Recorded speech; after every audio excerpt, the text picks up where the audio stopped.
He closed his eyes, listening. There was nothing, and then a muffled scraping came from the wall behind him, back the way he and Marla had come. Carlton went toward it and put his ear to the wall. The rustling continued. It was an odd sound he could not quite pinpoint, but it sounded like someone moving. He stepped back, examining the wall. It was plain, painted beige, with a large silver air vent near the baseboard, about 3 feet high and almost as wide. That's strange. Carlton knelt down in front of the vent and turned on his flashlight, which worked somewhat impressively after its extended use as a blunt instrument. He turned the beam into the vent and squinted, trying to see inside, but the slats were too close together to make out anything. A faint sound came from somewhere deep inside. It was indistinct, but it was an unmistakable voice. Colton tugged at the grate with his fingernails and moved easily. He pulled the whole thing out, revealing a dark tunnel about 4 feet high. He shone his flashlight inside.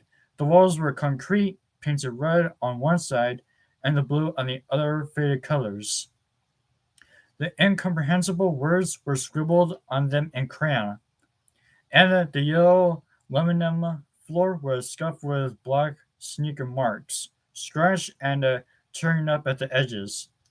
This place is brand new, right? Carlton muttered as he crouched down and crawled inside, keeping the light ahead of him. It was unsettling to think of someone carefully laying down a new floor, then marking it with deliberate signs of wear. Adult hands mimicking children's painstaking handwriting and simple drawings. He cast the light around. On the red wall, there is a drawing of a house and stick figures. Underneath, someone had written, "My house," with the E drawn backward. The sound of the voice came again, echoing faintly through the tunnel ahead, and Carlton crawled forwardly, awkwardly, with the flashlight in one hand.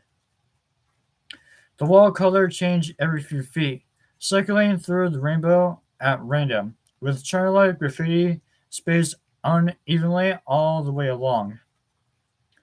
He came to what he thought was an opening to a new tunnel, but when he turned the light toward it, he saw it was only a cubbyhole, small enough for a child to squeeze into. In the corner of it was a little blue sneaker, the laces untied, and Carlton swallowed. What is this place? The flashlight lit a silently screaming face, and Carlton jumped back, dropping the light. He snatched it up again, his heart thumping, and shown in a figure as it was Jack in the Box in its surprised position. A white faced clown, its mouth gaping in perpetual laughter. "This isn't a vent," Carlton whispered, letting the light leave the painted face and continue down the colorful hall littered with hidden spaces and scuff marks. "This is part of the play area." The light fixed in a rainbow stretching above one of the hidden spaces. "Hide and seek hallway," it read. "This can't be good," Carlton winced. The child's voice echoed again, this time a little louder, and he shook off the eerie sensation. "I'm coming, kid," he promised silently. He rounded a corner but stopped short. There was an animatronic baby in a cubbyhole, motionless, laying on its back. Carlton's elbows and knees trembled. "Please don't move." Black insect-like eyes stared blankly at him from a sweet plastic face. The crawler did not move, apparently deactivated. He backed away cautiously and turned his light on the path ahead. He was approaching a turn, but there was still no sign of an exit. He crawled on, passing stick figures and houses that were beginning to look suspiciously repetitive. "I see you." Carlton whirled around. There was nothing in sight but a closed door. It was the size of the other cubbyholes, child height, and with a small heart-shaped window near the top. As he passed as light over the little door, something glinted through the heart-shaped window. Carlton stiffened, but before he could think of to move, the door broke off its hinges as Freddie crawled forcefully out. a maniacal grin in his shiny purple and white face as he unfolded from the cramped space he had stuffed himself into. Carlton crawled backward frantically, and Freddy matched his motions, keeping a distance of inches between them. Carlton glanced around, then turned and crawled as fast as he could down the tunnel, his eyes and hands slamming onto the floor painfully as he raced to get away. He glanced back. Freddy was crawling behind him, his mechanical arms and legs thundering faster than Carlton could hope to escape. He ran a corner and Freddy caught his foot, the iron fingers digging into his heel. Carlton kicked with his other foot, wrestling himself free and got to his feet and started to run. Hunched down to half his height and scraping the ceiling from his back. From behind, he could hear the sound of Freddy bearing down on him, his hands and knees pounding the floor with vibrating force. Carlton turned another corner and relief surged through him. There was a vent along the tunnel, an actual vent that led to a large room. Carlton kicked it out without hesitation and scurried through the room on the other side. The room was enormous, seemingly designed to house a single giant carnival ride.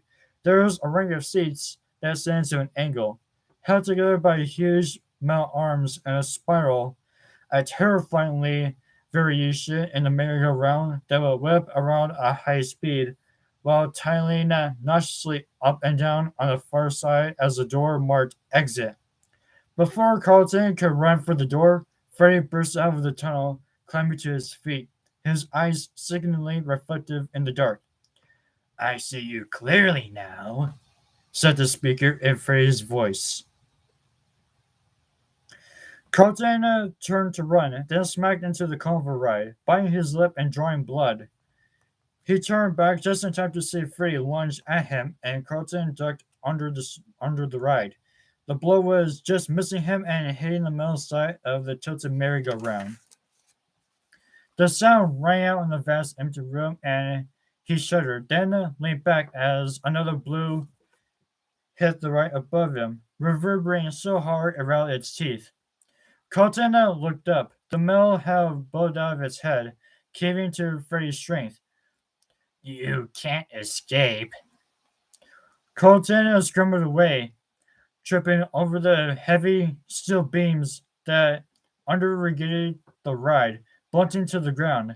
Freddy's shiny purple and white calves stalked him calmly, keeping pace with him along the perimeter of the ride as Carlton ducked under heavy cables and mysterious, frightening-looking gears.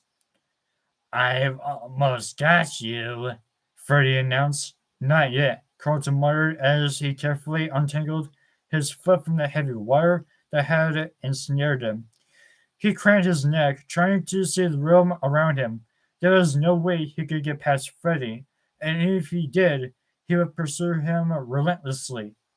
Carlton was backed up against the tiled end of the ride and up against the control platform. As he craned his neck upward, he saw a large on-off lever, which he was almost to reach.